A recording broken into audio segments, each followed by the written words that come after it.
Hello, fetelor! Astăzi vreau să vă învăț de metoda Shein de care nimeni nu vrea să vorbească.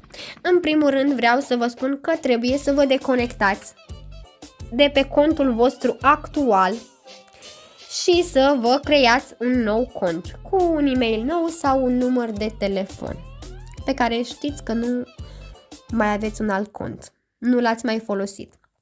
După ce v-ați creat noul cont, o să căutați aici sus în bara de căutare codul acesta 8AANK.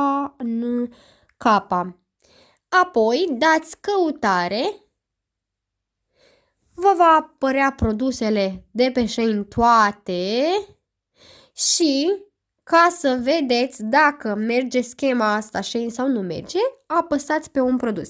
Aici, blugii ăștia îs 102 lei. Eu o să apăs pe ei să vedeți ce preț au. Acum după aplicarea codului. 30 de lei. Se merită sau nu se merită să căutați acel cod în bara de căutare și să vă creați un cont nou. Aveți și expedierea gratuită.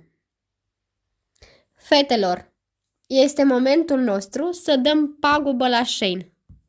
Mulțumesc, Shein, că am aflat de schema asta. Rapid la mine în profil ca să vedeți toate detaliile. Am un videoclip fixat în care vă explic pas cu pas ce trebuie să faceți. Bine, că și aici v-am explicat, dar poate nu ați înțeles. Deci creați-vă un cont nou, apoi căutați codul 8AANK, o să vi-l afișez aici pe ecran, în bara de căutare și veți obține reducerele astea. Spor la cumpărături! Pupici!